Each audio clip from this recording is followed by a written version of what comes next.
Good morning, everyone. Welcome to another edition of Sit Start Saturday on Five Hole Fantasy Hockey Podcast. We're your hosts, Alan and Jay. Let us get right into it here. First one here from Shiver Me Timbers, asking if he would make any changes. So he is benching Gunther. Good idea since he is out indefinitely. Zibanejad and Lehkonen. And who is he playing? I like the Protoss versus Nashville. Man. Like I was just telling Jay before the show started, I feel like Rangers are kind of waking up lately. I'm not so sure on benching Zibby as I would have been in the past, but I just don't know if there's a better matchup there. Yeah, I'd probably start Zibanejad over Protoss. But the other one I was going to ask is like for Gunther, like if he's out, is this? Oh no, he's out indefinitely. Yeah, I don't know if is this not an IR plus, and revamp from there. I don't know. Only one time have I played in a league without at least IR spots, and it was a pain in the ass. Sure.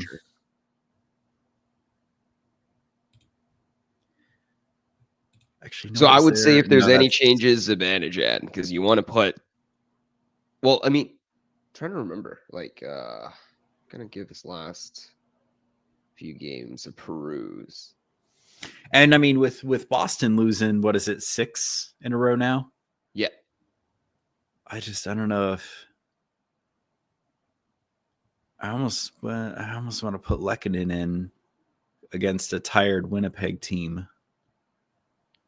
I mean, because that game went to OT.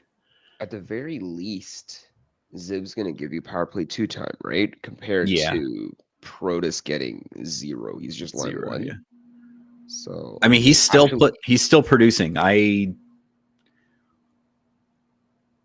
don't know if I would put Zibby in over Protoss. Zib actually got punched back up to power play 1. Nice. So I think. Nice. Yeah, and like I said, they're waking up. I think if you were trying to trade low on any of those New York players, that window might be closing. Zibanejad has 5 points in his last 5 games. Yeah. Although, mind you, this could just be a streak. Yeah, I was just gonna look at Protoss here. By the way, I have to scroll really far down to find Protoss set up. I think Protoss has. Oh, he also has 4 points in the last 5 games. So yeah, he's doing stuff too. But again, play last night. I forget. It's not exactly. It's not exactly. Yeah, they did. They played. They lost to the Canadians in OT. Yeah. Another team that's also like on a heater lately, the Habs, man. For sure. I would say, yeah, Shiver Me Timbers. It doesn't sound like there's consensus between Alan and I, and that probably goes to show this is probably a harder decision than it is. But yeah, the Zib and Protoss. Protoss is like, I guess if you're trying to envision the Nashville game, like, are you envisioning a 6-2 crushing? And that's why I'm more for leaving Protoss in. But it's like, as much as I want to get Zibby in, I just don't know if that Capitals Nashville matchup is I guess the harder, the easier one, harder one. I don't know. I'd leave Protoss. I'm swapping Lehkonen for Marchand. I probably wouldn't. I probably wouldn't. My main one is I probably want to roll with, I don't know, the guy that will inevitably be part of the 6-game loss break, if that makes sense. Like, if there's anything that will break the 6-game streak, it's not going to be. And the Avs are probably going to run up against Hellboy tonight. This might actually be okay as is. Flip Protoss out if you're thinking. If anything, maybe Protoss for Zibby, but I don't know, man. Vegas, they got drummed pretty hard against the Islanders. I don't know. I mean, I'm not betting my house either way. I can understand. Yeah, No, I think this actually is kind of a toughie here. Shall we move on to Blades of Zeal? Yeah. But again, I think what you're saying, Jay, possibly Zibby for Protoss. I'm saying I would. Okay. I would, yeah. So start one, head points plus minus. Gross. Olofsson versus New York, Fiala versus Calgary, McCann versus Buffalo. I'm thinking Olofsson. Olofsson seems like almost like the no-brainer for me. I know he's not line one at the moment. I think he's still power play one at least, which is where the money's at. I was gonna say Fiala, like easy peasy, but has Fiala done anything lately? I know he's just been putting up cardio lately. Oh my goodness, 4 straight games of cardio. Holy moly. But if there's a game that's gonna break, oh, sorry, okay, clarify. It's not 4 straight games in the sense that one of them was due to the wildfires. Rip. Yeah, Olofsson. It looks like Olofsson's still on power play one. I think it's Olofsson. I am gonna vote for Fiala, but I mean, let's see where. Oh my goodness, Jesus. Okay, everyone. Okay, apparently Holy the moly. mob says Fiala. Fiala for some reason, and nobody believes in McCann. Like, I mean, let's see. I know, right? I feel like I don't know. Just from me watching box scores lately, I don't think McCann is the guy that's like actually scoring for it. I mean, if riffs are worth something to you, I think he's still putting that up. But even against Buffalo, and Buffalo has sneakily been good lately. I think they've won 5 in their last 8 or something like that. It's insane when you look at their lines, though, because sorry, not Buffalo, but like for Seattle, that line 1 normally is just bucked at the very top of all your, scoring settings and everything. No, that line 1 is like solidly below the line 3, and I don't even see their line 2. So that's the weird part about Seattle too, is they really just have like a top 9, top 12. Oh, yeah. So it's hard to tell, like, yes, this is definitively line 1.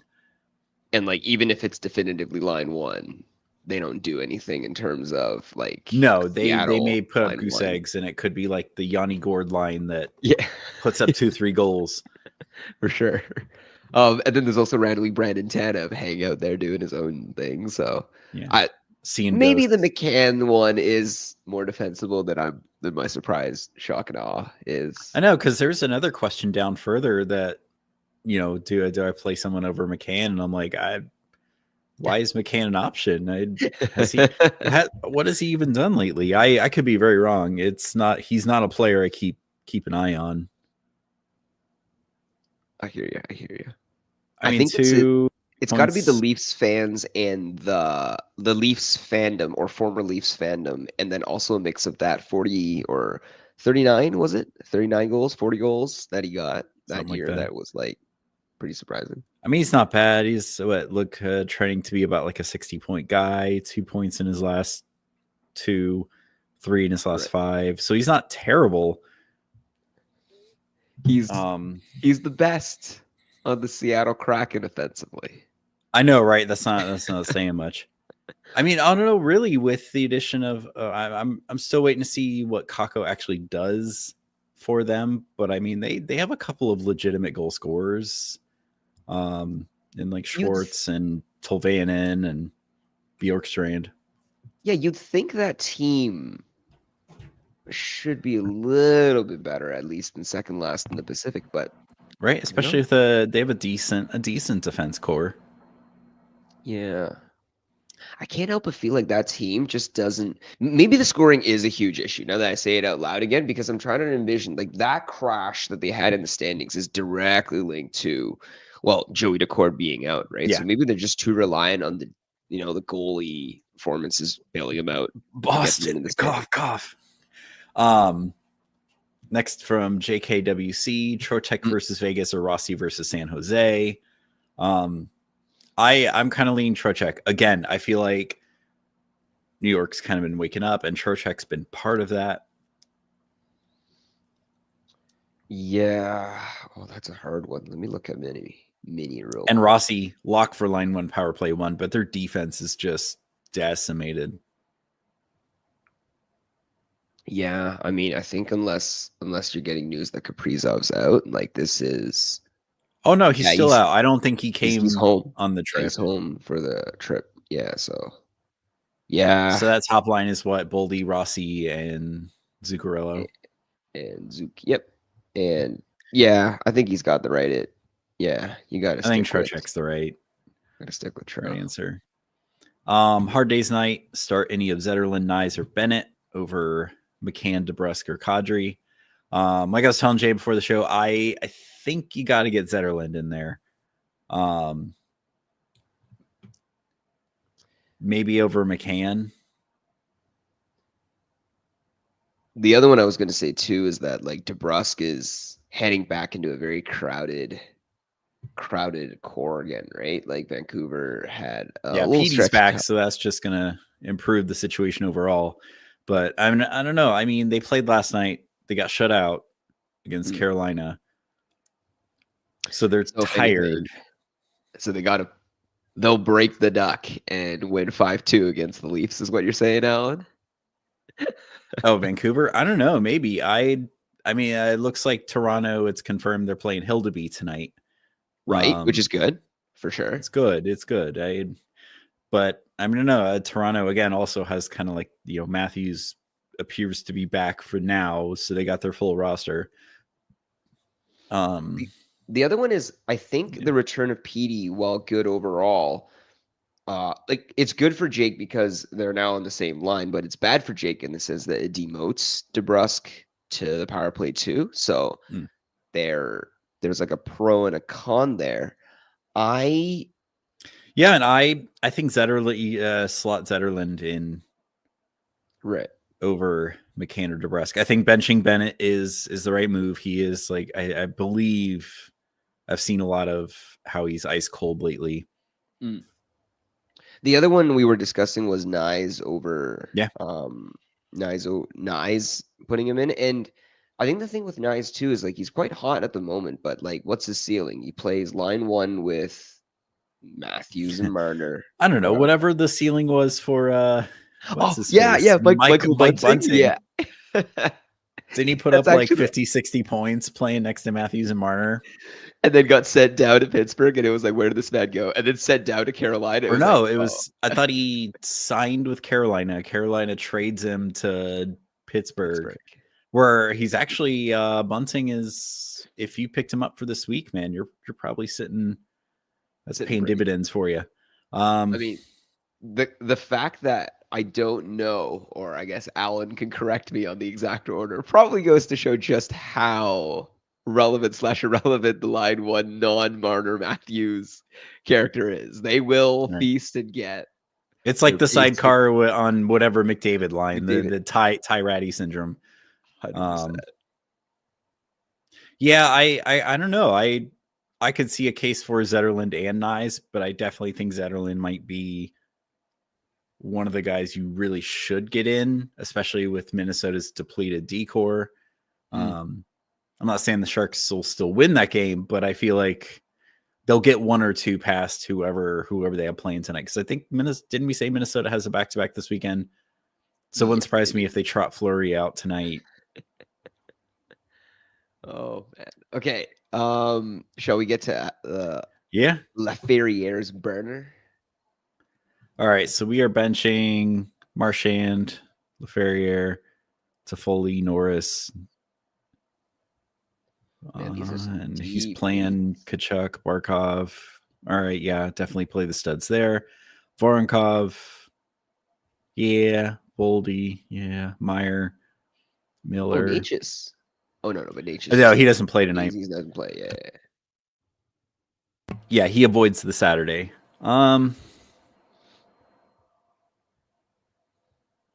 Yeah, because I don't see the Laferriere doing much lately.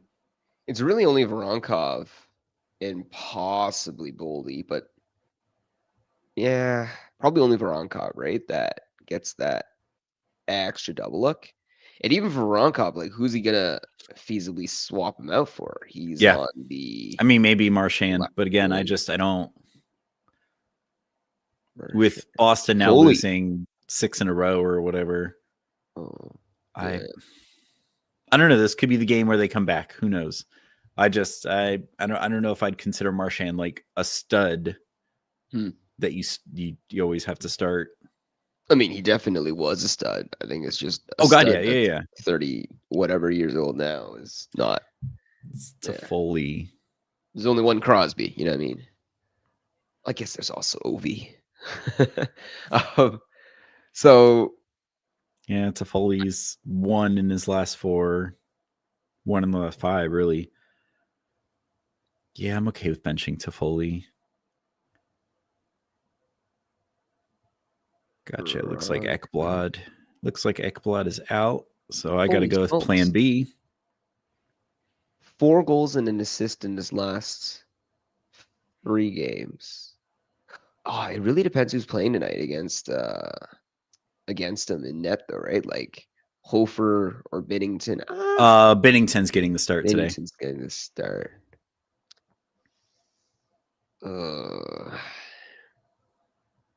See, I don't see. Oh, I don't know. Alan, do you see like a hat trick going against Binnington? I feel like that guy can. That could go either way. Binnington could be lights out, or Binnington could let in like 6. Right. Because that is the sort of volatility we want in fantasy. But I'm trying to think like the other guy. Because I mean, even without Monahan, I feel like Columbus still drummed Seattle, but I feel like that's a totally different scenario. But then also like Marchand, like against Florida, isn't that also the possibility too? You know, like facing against, it's Bob, right? Is it? It's Bob tonight? Yes. Yeah. I think that's confirmed. I'm torn, Alan. I don't feel strongly either way. What do you? I think he might be all right as is, honestly. Let's do it. I mean, yeah, JT Miller, you got to start. Meyer, I mean, maybe that's where your opportunity is swapping for Toffoli. But again, I don't. Meyer? The way Toffoli's kind of cooled off a little bit. No, you got Tampa, man. Tampa, homerism. My main one is like Meyer just fits Slotley into those. He Slotley fits into those guys that are like the Brady Kachucks. Like they need the puck, sure, but they don't have the puck, and they still add to your fantasy production. So I'm like, I don't care. It's fine. Oh, but does he kill PPs? Meyer? Oh, does he kill PPs? Wait, let's see. I don't know.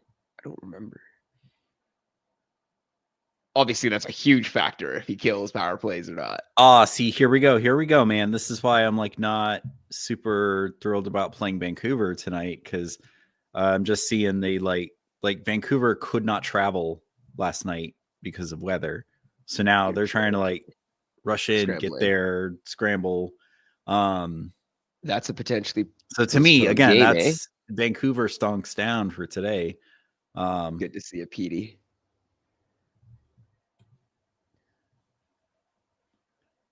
But I still think no matter what, you got to play Miller. It's just as far as some of these other like DeBrusk earlier. Like I don't know if I want to play DeBrusk. Devastating. Miller, Alan. Yes. Timo doesn't get PP time. Oh, sorry. Timo doesn't get shorthanded time. He doesn't. Okay. Yeah, I know Marchand gets the shorthanded time. He's like always one of like the top guys in shorthanded points. But yeah, I don't know. Florida. If it was someone else, maybe, but I think you're good as is, PT. Let's do it. I think you're good as is. Dylan Strome versus Nashville or Bedard versus Edmonton.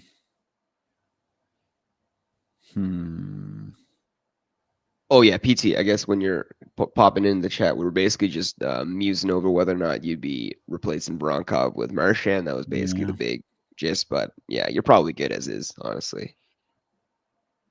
So for D-Stew, it's what, Strome versus Nashville or Bedard in Edmonton? Yeah, both of those are pretty good. I mean, Bedard is the quote stud there, but like Edmonton's goaltending is so Jekyll and Hyde. Like what Skinner or Pickard tonight could put up like a 40 save shutout, or they could let in 6. Very unfortunately, as a Saros holder, I think Saros has been doing solely his Hyde impression, honestly. But I know I'm trying to like figure out how I can move him, because it's like, all right, well, if I have Vazzy, Saros, and Blackwood in one league, I don't want to change any. I don't want to drop any of those guys. Right. But how do I trade Saros? Yeah, let's see what he's up to. Strome or Bedard? My bias says Strome, but I feel like Bedard is the stud here. Bedard is definitely the stud. I think if you overreact to the opponent, I would definitely do Strome though. Because yeah, I mean that's why I like that matchup, even though Washington played last night. But it's also like I'm thinking of the game. It's going to be 6-2. You know, for the Caps winning 6-2 and Edmonton crushing Chicago 6-2. So there just seems to be more fantasy goals. You know, they would imagine to be more fantasy production on Strome's side. I don't know. Screw it, Alan. I feel like it's my bias taking over there with Strome. Bench 1 points. Decord versus Buffalo, Lankinen versus Toronto. God, I'm absolutely thinking bench Lankinen. Yeah, it's Lankinen versus Toronto. Yeah. Was it confirmed that it was not? Demko played last night. Oh, geez, sorry. No, Saros. Yeah. Oh my goodness. Yeah, Demko. Okay. So that we move over to ad drop. Guys in the chat. Oh, here we go. We got one from Frank. Thoughts on Zibanejad? Thoughts on sitting him tonight? We actually had one earlier, Frank, where someone was wanting to they had Zibanejad on their bench, but I feel like the players they had playing were better. But no, it looks like New York is kind of waking up, at least since Shesterkin went down.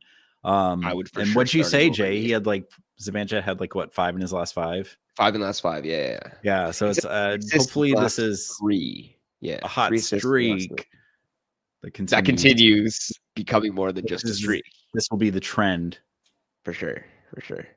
So he's saying start sitting Zib and Nason, right? So Frank, if I'm assuming you're comparing, I personally sat Nason tonight. I would sit Nason.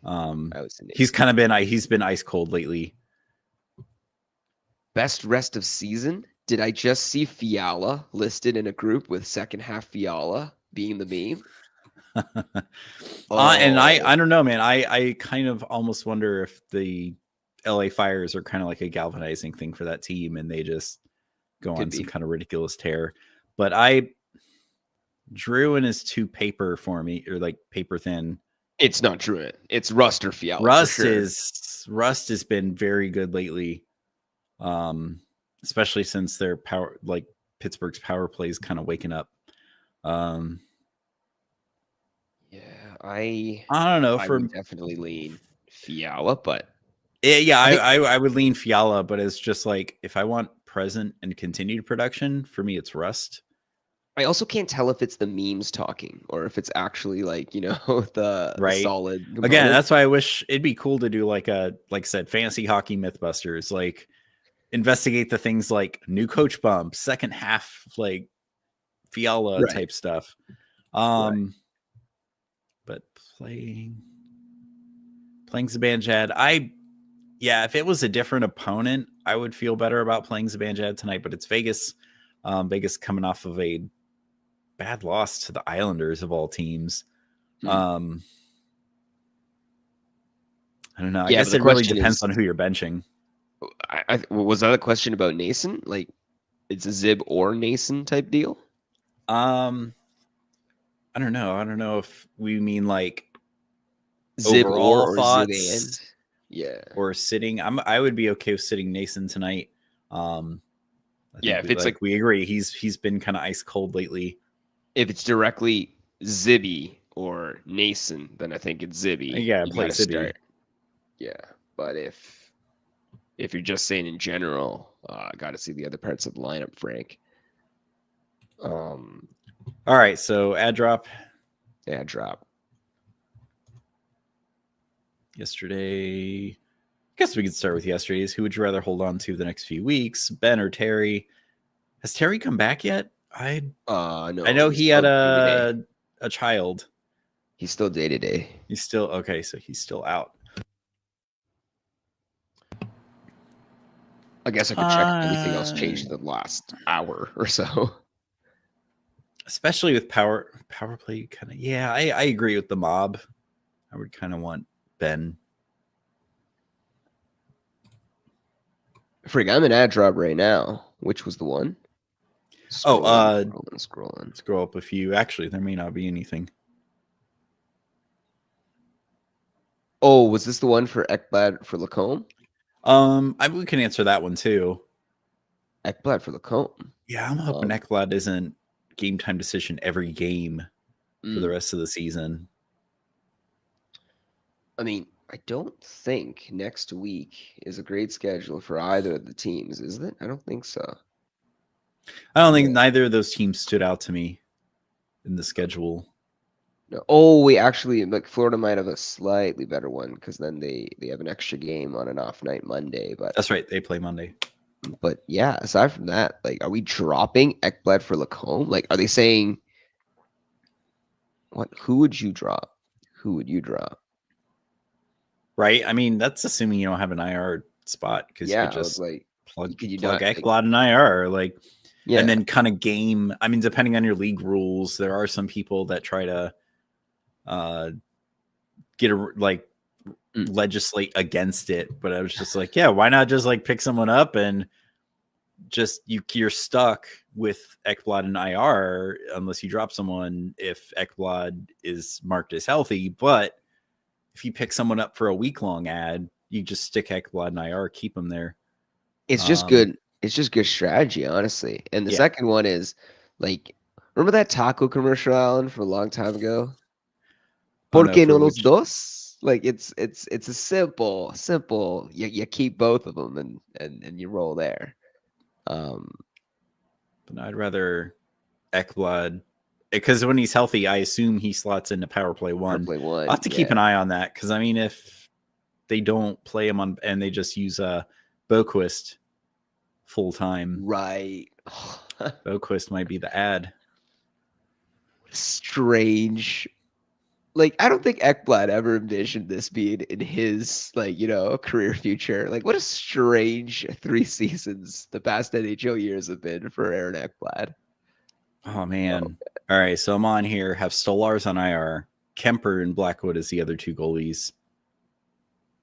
Dude, I'm most of the opinion you could probably hustle someone who's a Leafs fan.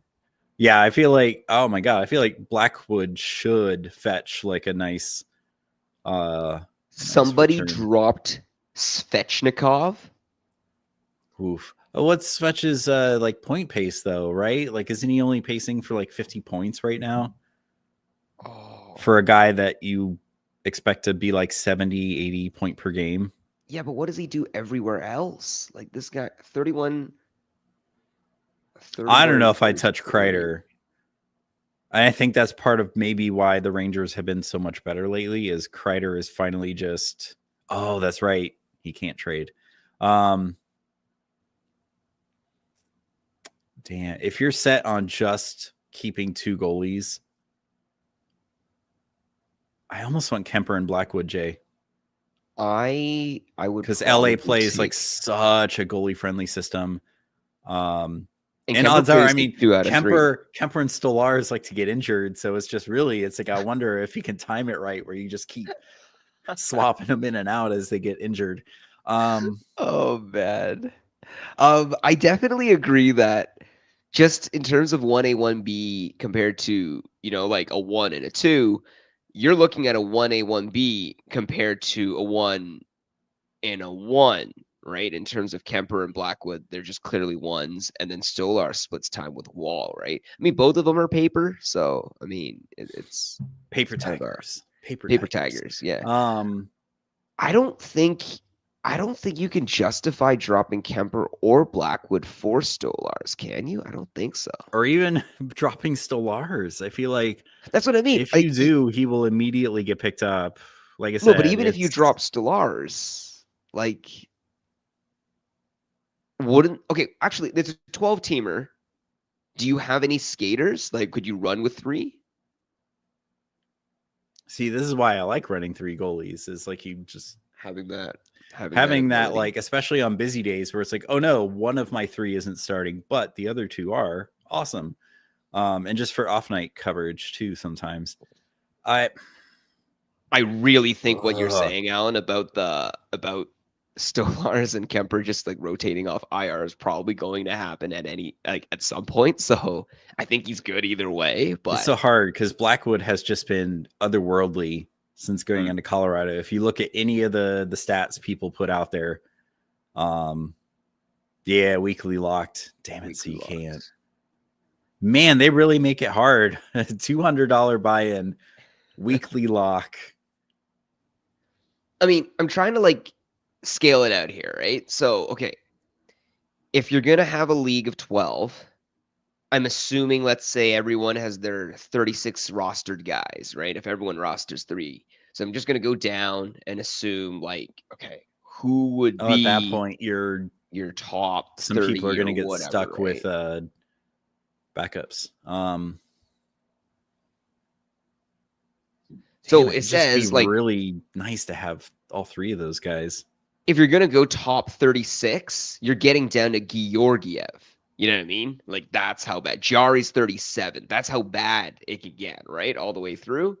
But then if you're gonna go to top 24, you're going at Joey Daccord. You know what I mean? So the range drop off between like your 24 to your 36 is pretty big.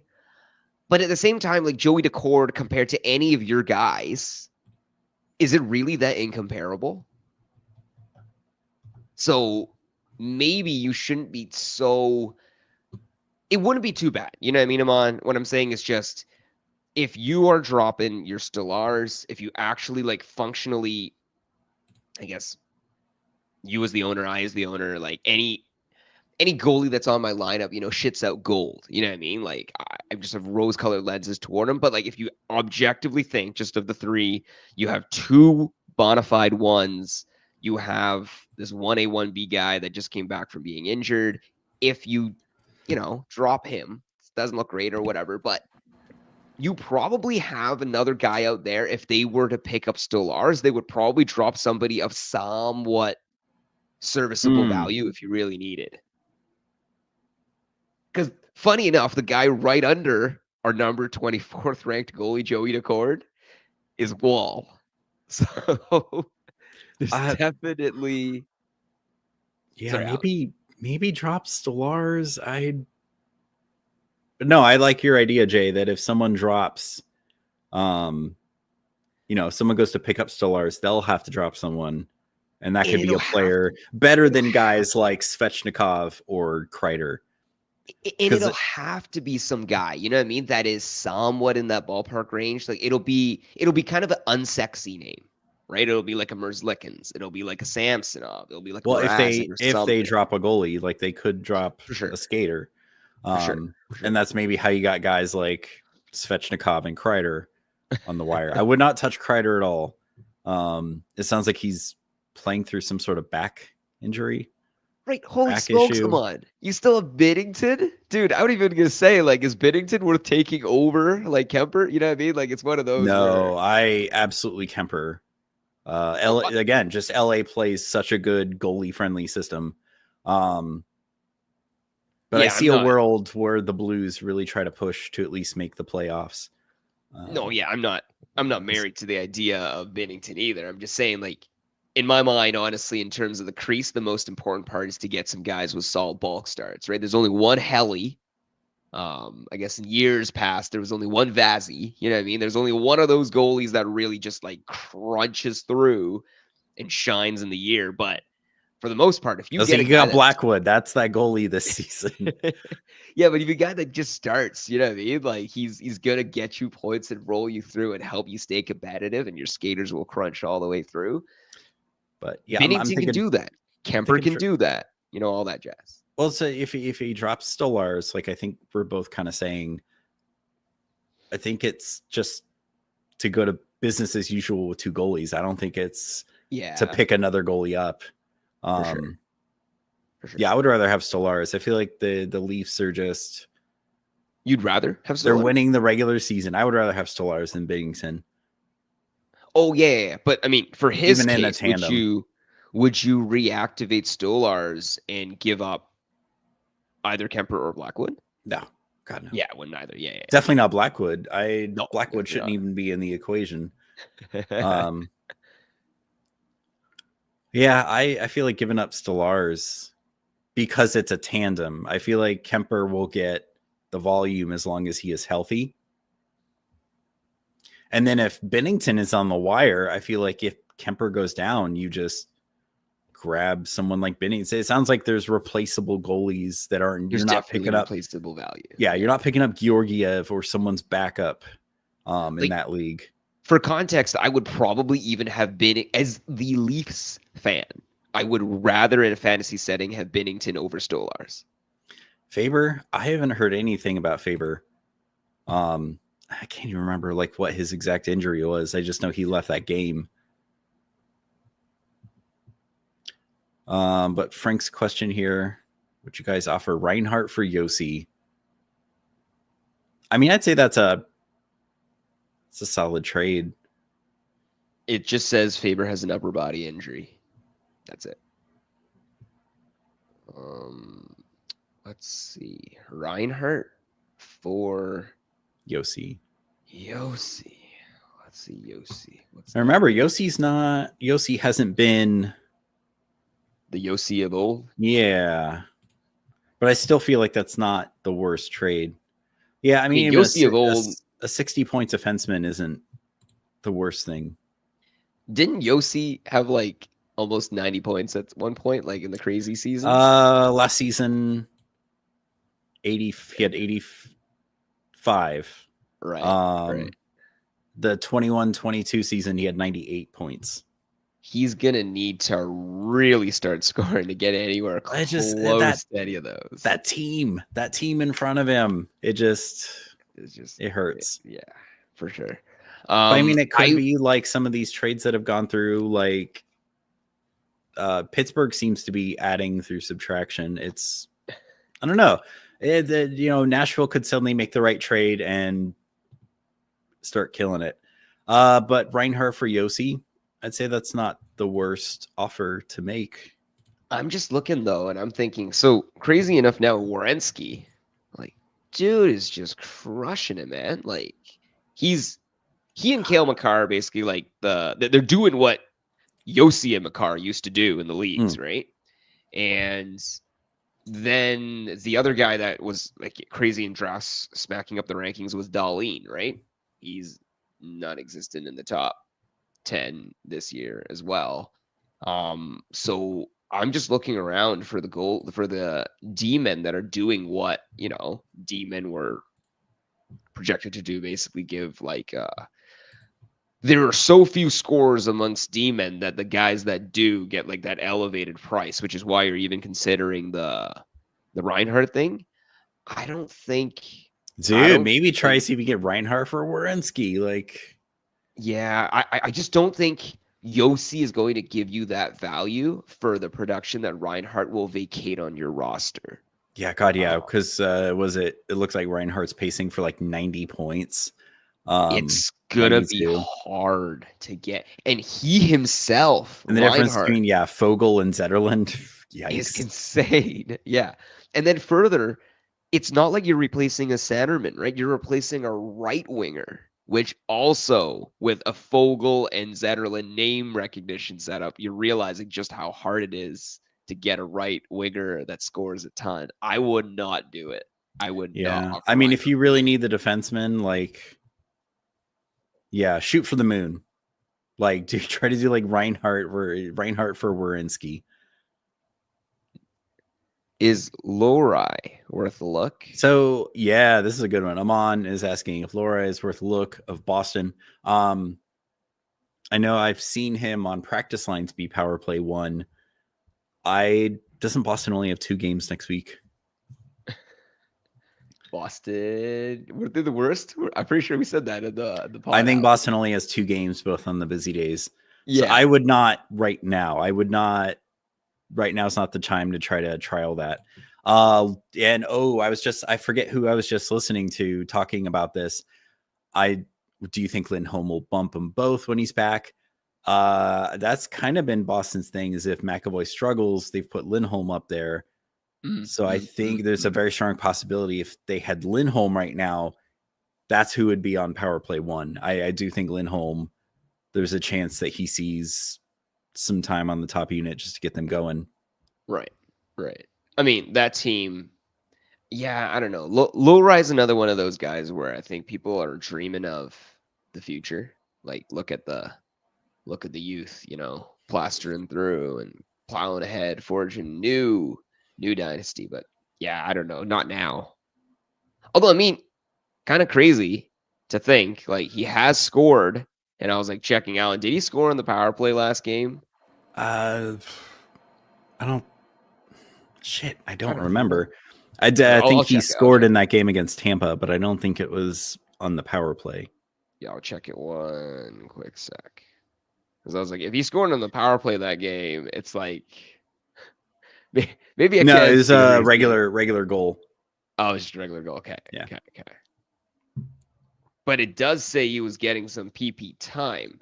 And I was like, PP 1 time. Like, I think even was it yesterday's practice lines or something? Like, I did see that, and I've seen that in the last, I don't know, month or so. Like, I do see occasionally he is practicing on power play 1, but if you're gonna try to grab him to, like, as like a, I don't know, short-term hold or something, now's not the time.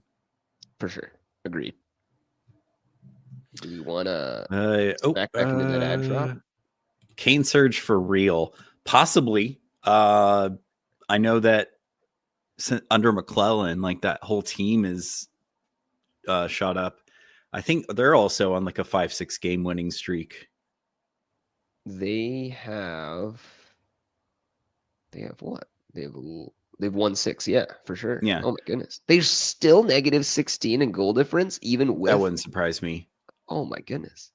Oh, they were on a 4-game losing streak before the 6-game winning streak. Okay, this makes more sense. Okay, gotcha.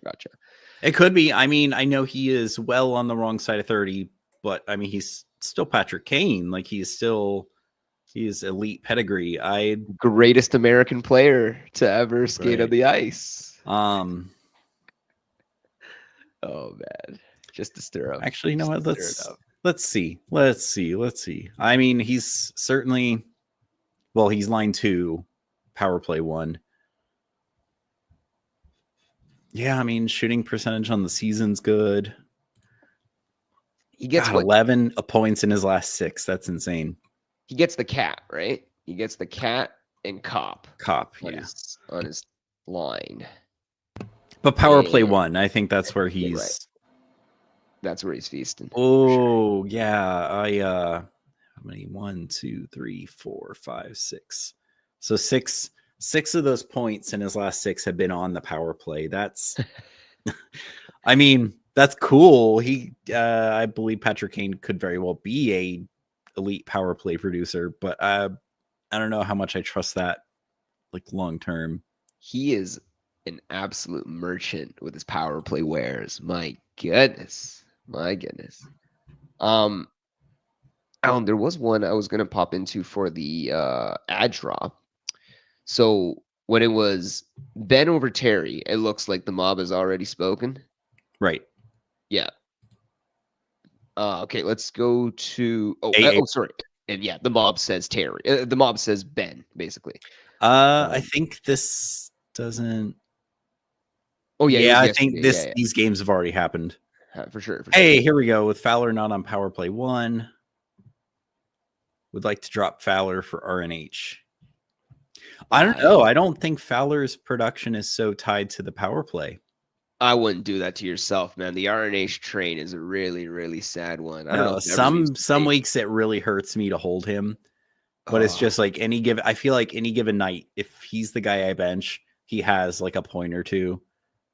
And that's the sucky part. It's still so underwhelming when he does produce, but further still, the fact that I still miss out on the underwhelming production when it invariably feels like it shouldn't ever happen and does happen sucks. It just is a brutal existence. Don't do it to yourself, Josh. You deserve better. You deserve happiness. Don't do it. Did we answer the Kane surge? I feel like that's just one, like that whole team is sort of on the up and up. He's just riding it. Is that team going to win 10 in a row? Come on. Stranger things have happened, man. For sure. I mean, there are some seasons where in October, freaking Buffalo is like the October Stanley Cup champions. I mean, the other one too is those Nashville Predators ended up winning 17 games in a row last season, didn't they? Oh, was that after the U2 thing? That was. And the second one is no 17-game win streak ever happened without a 6-game win streak. So, oh man, anyway. So, oh boy. Yeah, no, I want to say Kane is probably just part of that new coach bump.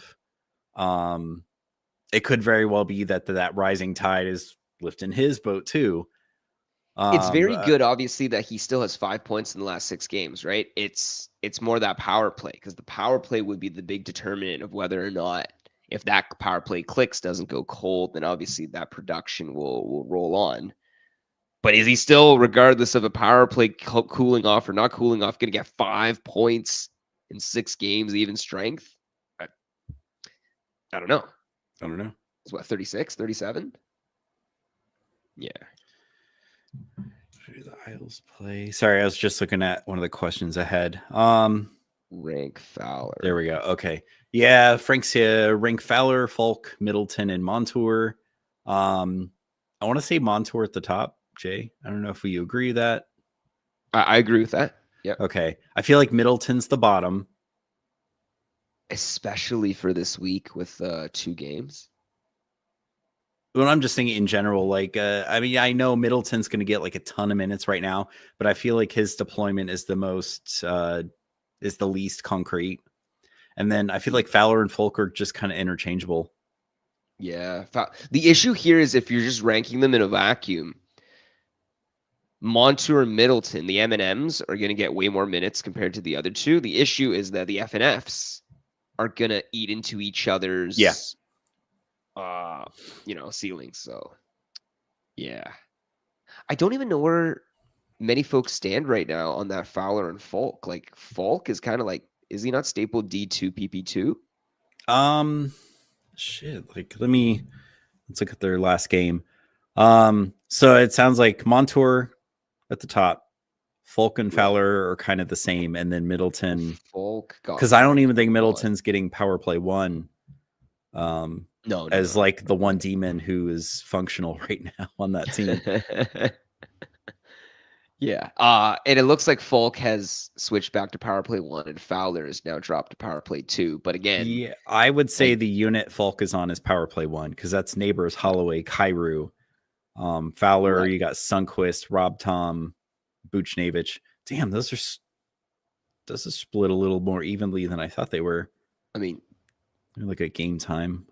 It's also so, again, this is like the Falk unit. The Falk unit is getting more time, at least from the last game. It was like a 71-29 split for the Falk It's also unit. A rehashed issue of like the Seattle Kraken, right? Where they have such even splits across so many metrics. Anywho, it's Fowler or Falk, whichever one is healthy and getting top unit time. You can't go wrong, Frank, so long as you don't drop Montour. That's like the big takeaway. Yeah, I was like, Montour is the top. Voronkov for real? I don't know. Someone's got to play half the season. We're gonna find out with Monahan out for an undisclosed amount of time. Someone has to play half the season. They have to ice a team in Columbus. But I feel like Voronkov, I think I've said it a few times, Voronkov, I feel like is the sidecar on that third line. Like if they need to shake things up, get scoring going, I feel like he's the one whose deployment is up for is the least concrete. There we go. But yeah, play him till the wheels fall off. Sit Batherson over Lee today. So we got Ottawa versus. I just had it up too. Ottawa versus Pittsburgh or Islanders versus Utah. Oh.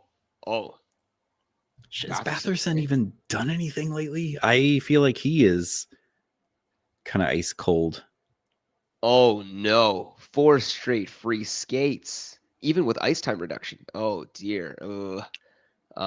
He's still getting a decent amount of ice time. Let's see Lee. What's Lee going?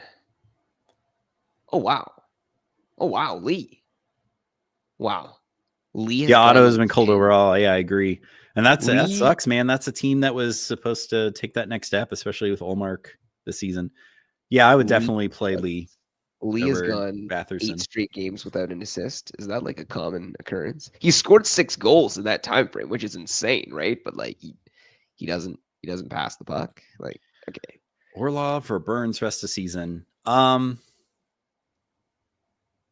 Got to be Burns, right? Well, see, so Burns, as soon as Ghost Bear comes back, I feel like Ghost Bear is going to take that power play 1. Right, but Orlov. So Burns is great while he's getting that power play 1. Before that, I feel like he was a drop in a lot of places. Orlov, sure. I feel like is a steady Eddie as far as like periffs, the occasional assist or 2.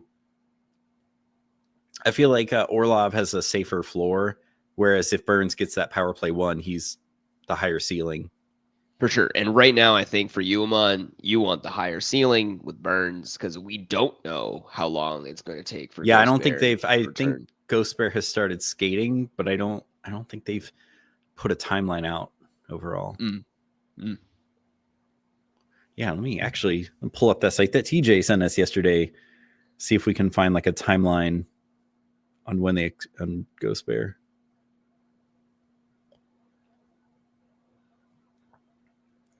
I'm just gonna pop into the start bench and the other Ghost team. Bear expected back 15th. So yeah, if Ghost Bear is going to be back soon and immediately resumes power play 1, I think Burns is just tanks. I would rather have Orlov at that point. But I mean, you're adding also, like, keep in mind, Amon, you're adding him for the next games they're playing, right? Like, I don't think anyone on the taxi squad here espouses adding a guy and then like hitting start for the remaining like 12 weeks of the season or whatnot. So you want to get. So I would say next 2-3 weeks, if Ghost Bear stays out longer than a few more days, Burns. But rest of season, as TJ cringes somewhere, for me, it's Orlov, especially in weeks. Orlov would be like a nice stream on weeks where Carolina has a good schedule. Yeah, the real answer too is neither of these guys should be rosterable and valued as a rest of season blanket hold. So you should only be viewing those guys as the context of, unless like it's like Evander Kane where it's like he's already out and then look, he had another surgery, he's going to be out another 1 to 2 months. Oh man. But I'd say last call if anyone's got anything in the chat. I think Discord we've hit there's nothing hit as far as probably chat. We want to go. Nothing in the goalie chat. I was looking at the trade one. Oh wow. Alan, do we want to tackle that one with Joe on the trade talk? Joe. It's here we go. Tkachuk for Marner. Damn. Tkachuk for Marner. Wait, hold on. Am I going to a different one? That's the Joe I see. Oh, got you. Yeah, I went further back, but yeah. Let's start with that Tkachuk, one. Stone, Tuck for Kaprizov, Crosby, Fiala. Why is he so insistent on trading Tkachuk? That's Tkachuk in both of them. I know, right? If anything, like I know there's spots where I've thought about trying to get Tkachuk. Yeah. Okay, but that's insane. Actually, Kaprizov, Crosby, Fiala. Yeah, you got to smash. 2 of those 3. Well, no, never mind. I thought Fiala was injured or something at the moment. It's like 2 of those guys are injured. Why are you trading for injured guys? For sure. What's the other one? Still almost want the Tkachuk. No, actually, give me the Kaprizov, Crosby side. I agree. Okay, so Carter S has Besser and Samsonov for Kochetkov and Tuck.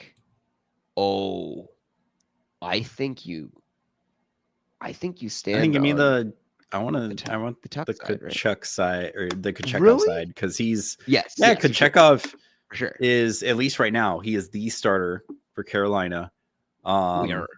Samsonov is the backup, and Besser's just had like a down. I feel like a down year compared to season. Yeah. For sure. But here we go. We'll make this one the last one here. Besides Makar, which D would you try to acquire? Okay, so I think this is going back to Reinhardt for Josi. Werenski. It's got to be. Yeah, Werenski. I mean, he's putting together a very good season. I hope that sticks, man. He's one of those guys that just completely goes under the radar and then kills it until he gets hurt. And then another guy I would say just never quite puts it together. If there was one other guy, I think Ghost Bear. Well, no, dude, let me pull this up. Like, I wanted to trade for him in at least one spot, especially in the listener league where I had Natchez to have a Natchez Ghost Bear stack. Yeah. I think his point pace dropped some. I think at one point he was on like a 70 point pace or something. Still on a 63 point pace for a defenseman, which is great. But at that point, I feel like I don't know. I feel like that's Ghost Bear's ceiling is 60-ish points versus Josi, where 60 is probably the floor. For sure. Chychrun.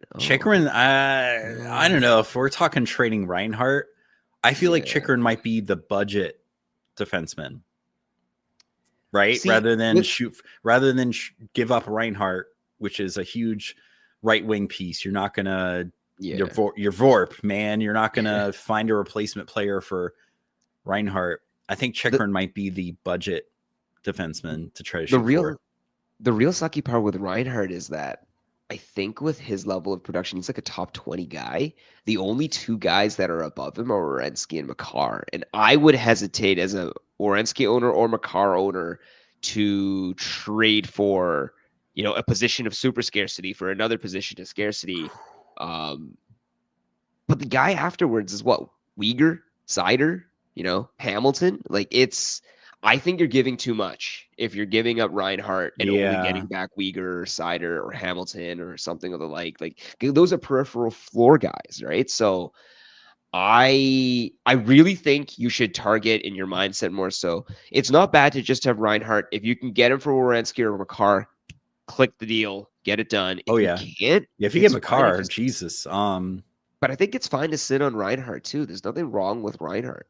Yeah. And just see if someone see if like Chychrun is out on the wire. See if there's someone you could get on the wire that would be like at least slightly better than a fourth defenseman level guy. Timo or Svech rest of season. Timo. Yes, that was my first reaction too. Timo. Frank says, "What would you agree? Brady Tkachuk is the best shots hits combination player." Is there anybody else? I don't think there's anybody else. I really don't think there is anyone else. For a while, I guess McKinnon was shooting like crazy, but I don't even know if he's the highest. Pasta shoots a crazy ton. That's the one. Pasta. Hits. No, Werenski is more of like a pure points defense and maybe blocks, because they don't necessarily possess the puck very much. No, I think Werenski is. Don't think Werenski more a pure points play. Yeah, Werenski has had 10 hits all season. So no, he would not. Actually, you know what? As far as Demon, what's fucking Sergachev doing? He might be a sneaky. Yeah, I have 58 point pace on the season. Sergachev might be a guy you can acquire for a more reasonable price than don't give up anything. Guys like Josi, Makar. Yeah, that's the other one too, where it's don't try to. At this point, your team is probably built so heavily around whatever Hedman. Reinhardt Actually, what is Hedman pacing for? And again, I feel like he's not 66 point pace, which could be like a nice solid floor for him. He's got a couple 80 point seasons in the last few years. I don't know. I guess I don't know if I give up Reinhart though. That's I wouldn't give up Reinhart. I wouldn't. I would almost want to see the rest of the roster too. Reinhardt's exactly in that issue where he broke out so much last season. Everyone is looking for him to fall back down to earth. If he doesn't fall back down to earth, he just becomes a high draft fantasy setup for 25, 26. And right now, if you trade him away, you're just not going to get back like value because nobody respects him in that way, even though they probably should respect his production more. Dahlin is the issue of and he's got hits. He hits. Dahlin's the other problem though. He's got too much name recognition and he's not doing enough with it, right? Like 30 points. I don't know, 70 point pace on the season right now. Even with missing some time. But that injury recurrence does bother me. And if Buffalo tanks, that team's only going to get worse as the season goes on. For sure. I mean, he has it's definitely his injury. Yeah, his injury has definitely hurt Dahlin, I think, overall. Let's see. He's not scored. His last goal was November 23rd. Oh, it's all assists. Oh, okay. All right. So it looks like that's time, and I'm getting pinged from work here. Feel free to hit us up in the Discord too for some of these, as Frank, especially as he navigate that trade market. But good luck, everyone. It sounds like the week preview will either be super late tonight or sometime tomorrow. But thanks for tuning in. Thanks for your questions, and good luck on your matchups today. Hell yeah. Good hockey, boys. We'll pick you up later.